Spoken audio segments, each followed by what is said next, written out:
Hello boys and girls, this is Dr. D here. Today we're going to talk about the Star-Spangled Banner, and we're going to talk about the performance of Whitney Houston. Some people believe that her performance of the Star-Spangled Banner is the greatest one that has ever been sung. But let's first talk about the Star-Spangled Banner. It was written by Francis Scott Key during the War of 1812. The War of 1812 was with the newly established United States and Britain. And that war came about because Britain was interfering with American trade. It was impressing U.S. sailors into service for the Royal Navy, and it was standing in the way of Western expansion. Francis Scott Key was sitting on a British warship in the harbor while Fort McHenry in Baltimore, Maryland was being bombed by the British. And because of this event, he was moved to write the first verse to the Star-Spangled Banner as we know it today. I'd like to go over those words with you. Oh, say, can you see by the dawn's early light? And of course, dawn is the very first part of the morning. What so proudly we hailed. Hailed is to greet at the twilight's last gleaming. So the twilight, as it was, the light was dying, the last gleaming, the last light of before it becomes pitch dark. Whose broad stripes and bright stars? At the time the song was written, there were 15 stars and 15 stripes on the American flag. Through the perilous fight, of course perilous means dangerous fight, or the ramparts we watched, ramparts are some kind of shelter, were so gallantly streaming, and the rockets' red glare, the bombs bursting in air, gave proof through the night that our flag was still there. And of course, that was the evidence that the Americans had held Fort McHenry and that the British had not overtaken the fort.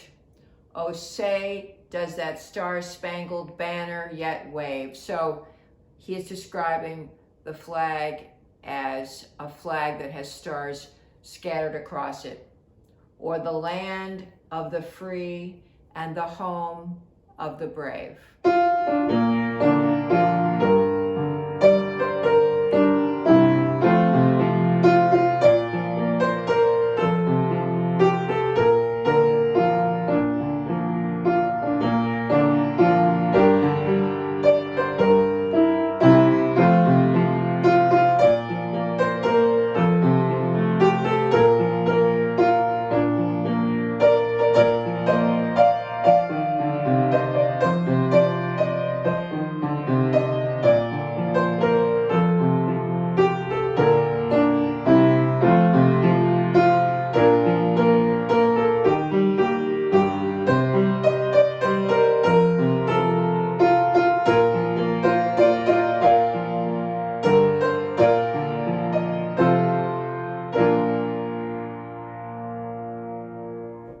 The Star-Spangled Banner became our national anthem in 1931, more than 100 years after it was written.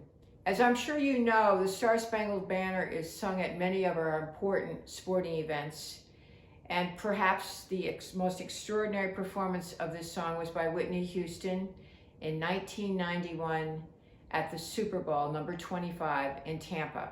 Let's talk about Whitney Houston for a minute. Whitney Houston was the daughter of Sissy Houston, who was a music minister in one of the large churches in Newark, New Jersey. So she grew up with music right from the beginning. Her godmother was the great Queen of Soul, Aretha Franklin, and her cousin was Dionne Warwick. So she had some great genetic background there in terms of her singing ability. When she was 17 years old, she was on the cover of 17 magazine. Not only was she a great singer, she was also a beautiful woman from a very young age. Whitney Houston was an extraordinarily successful vocalist, and between the years 1985 and 1992, her albums sold over 86 million copies. I hope that you listen to this Star Spangled Banner more than once. I can't listen to it without being brought to tears. It's an extraordinary performance. The YouTube link is in your Google Classroom. I look forward to hearing from you. Have a good week. This is Dr. D.